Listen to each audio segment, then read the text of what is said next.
Gregory Summers always had a passion for crafting items that he would use for everyday living, such as bowls, drills, engines, etc.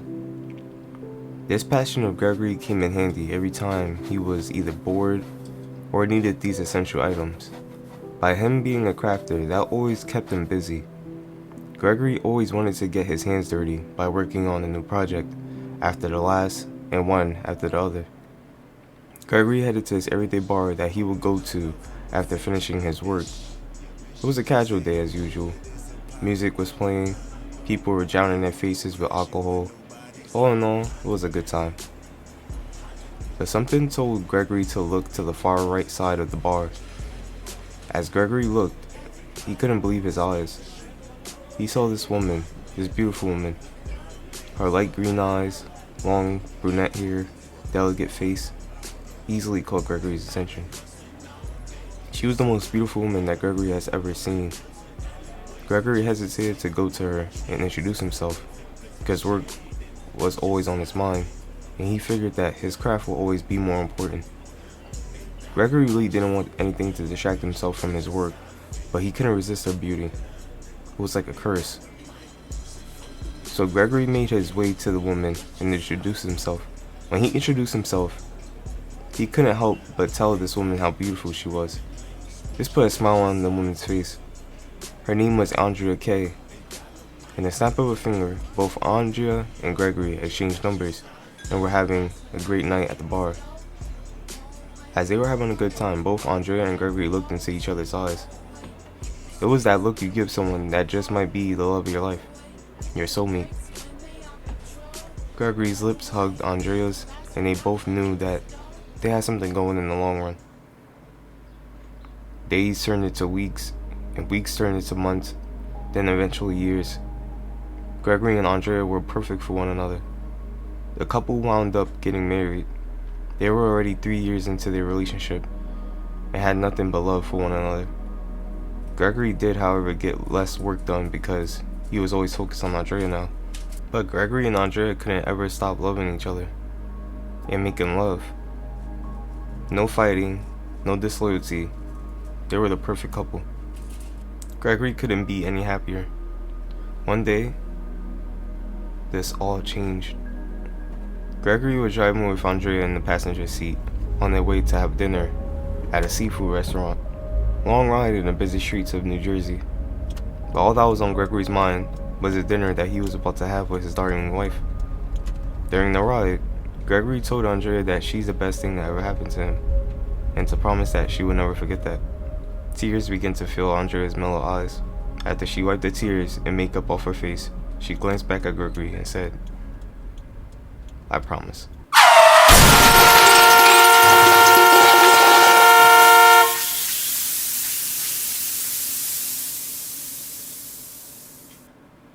The sound of the burning and sirens echoed in the cold air. Gregory couldn't fathom what was happening or what just happened. Suddenly, Gregory woke up with the most throbbing headache. He just wanted to go back to sleep. He wanted the pain to go away. There was no sign of Andrea, just a pale white room and silence. Gregory, still a bit oblivious, heard a door open. It was the doctor. The doctor had approached Gregory with a warm welcome. "You're finally awake,"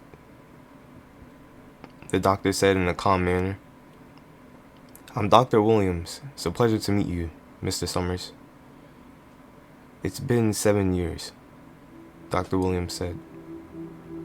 Gregory then came to the realization that he's been in a coma 7 full years of his life, asleep, missing out on everyday life, his wife, his work.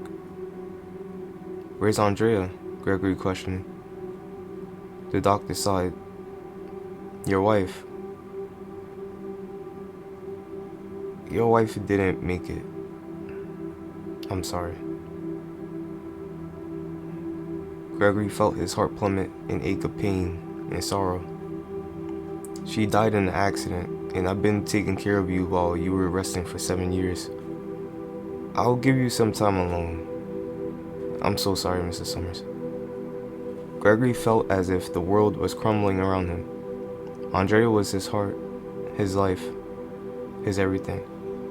Gone. Gregory couldn't help but think about the best times he had with Andrea. Tears rushing down his face, his past left behind. But is there really anything else to live for? Gregory questioned his mind. As Gregory thought that his whole life was taken away from him, he still had something that could get him back on track with life. His craft. After a month of finally leaving that hospital and returning home, Gregory had to cope. He used his craft as a coping method. But over time, the passing of his wife got the better of him. Gregory will always fantasize about Andrea. Every night, he would dream the same dream. Gregory and Andrea, beautiful Andrea, holding hands as they walk on the grassy terrain, gazing at the sunset. No matter what, I'm there to the end. I love you, Gregory. I love you so much. Andrea said. Gregory wanted to stay asleep forever. He wishes he had never left that hospital, that coma. He just wished he died in that accident along with Andrea. Gregory then woke up to the sound of murmuring downstairs. He then wiped the crust out his eyes and began to investigate. As Gregory edged closer and closer to the sound, there was nothing.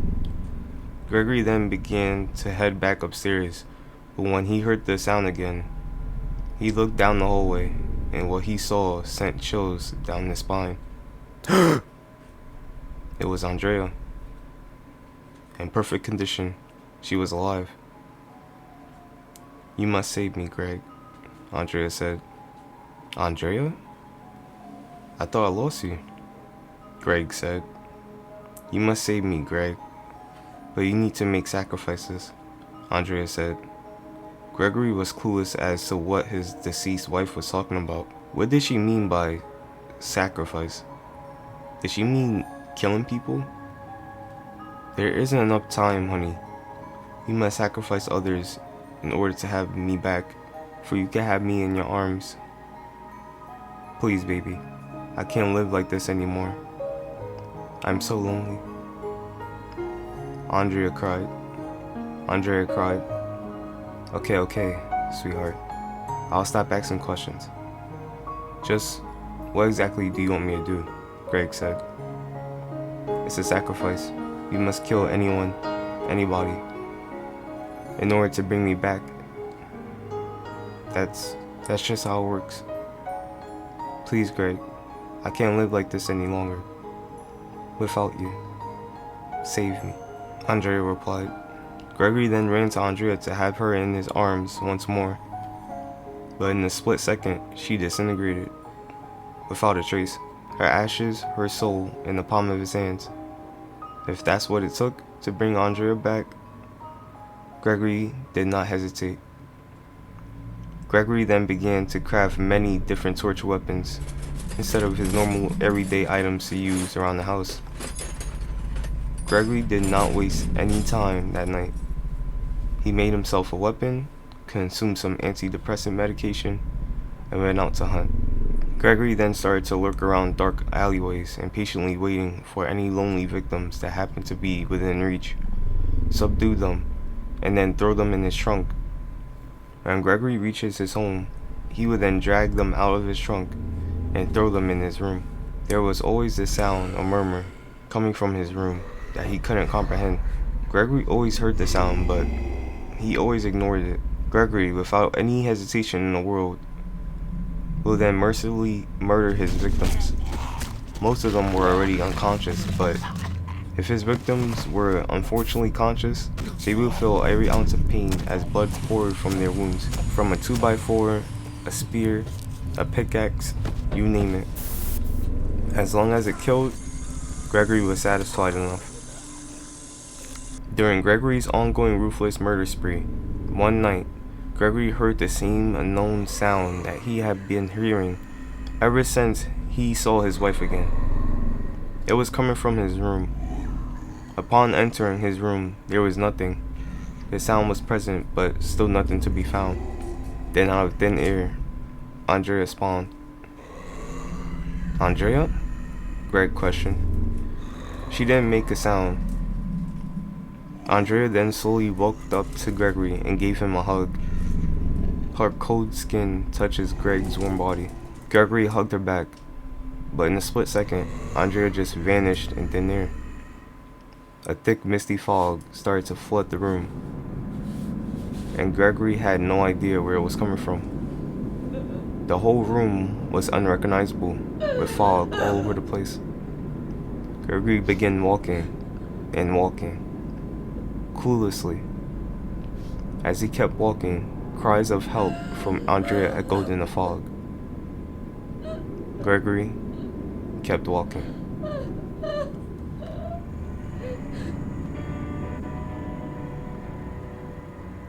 Killer name, The Crafter. Killer radius, 32 meters. Killer height, average. Killer speed, 4.6 ms. Killer weapon, hunting knife. Unique traits, when downing the survivor, you can hear the cries of the crafter's wife. Power name, craftsmanship. The crafter can use resources from pallets, breakable walls, and generators to craft deadly weapons throughout the trial. At the start of the trial, 5 crafting stations are spread across the map. When the crafter damages a generator, the crafter is given scraps and resources. When the crafter breaks a pallet or breakable wall, the crafter is given scraps, resources, and wood. The crafter can use scraps, wood, and a variety of resources to craft a variety of weapons at his craft station, each weapon being deadlier than the next. The crafter must have a certain amount of scraps, wood, and resources to craft or repair certain weapons of his choosing. Each weapon can perform or inflict something different on survivors. Add-ons can change weapons or weapon mods as well. If the crafter doesn't repair his crafted weapon, the weapon will eventually dismantle. The crafter can switch between 2 crafted items in his inventory as well as his base weapon, base blueprint. This can be modified. The crafter receives 100 scraps or 100 wood when damaging a generator or breaking a pallet or breakable wall. 100 scraps and 100 wood can craft a 2x4. When a survivor is hit, they are hindered for 60 seconds. 100 scraps can craft a bear trap. When a survivor steps on the bear trap, they are injured. 200 scraps, power drill. When a survivor is hit, they are deep wounded. The men timer is also increased moderately. 500 wood, 300 scraps can craft iron spear. The crafter can throw a spear at survivors to injure them. When the survivor is hit, they suffer from the deep wound and hemorrhage status effect. 200 scraps, metallic boots. When the crafter damages a generator or breaks a pallet or breakable wall, the crafter is given twice the amount of resources. 1000 scraps, 2-handed pickaxe. When a survivor is hit, they immediately enter the dying state. Hex, soulmate. After a survivor heals another survivor, both their auras are revealed to the killer. The auras of both survivors are only revealed if both survivors are 6, 7, and 8 meters within one another. Sweet dreams. When a survivor is put into the dying state, they cannot get back up on their own. If the survivor moves while in the dying state, their dying state progression will deplete slightly, moderately, and tremendously every move that survivor makes. Sweet dreams can only affect the first survivor that goes into the dying state. Sweet dreams rotates after the survivor has been recovered. Dedication. When a survivor stuns you by any means, you gain a 4, 5, or 6% haste status effect for 6, 7, and 8 seconds. Mori pulls out a knife, pulls survivor's head from behind, stabs survivor through the throat, twists it sideways to break the survivor's neck, then pulls it out. If you made it through this whole video, that means you probably enjoyed this concept, and I really appreciate it. Starting today, you can send me your concepts via Gmail or just send it through the comment section of any type of killer concept that I made, and I'll see it. I'm gonna wind up pitting these concepts or turning these concepts into videos or discussing them, so feel free to add whatever type of concept you want, any original killer concept, because I'll only do killer concepts. But anyways, love y'all, take care, and I'm gonna see y'all in the next one. Hope you enjoyed. Peace.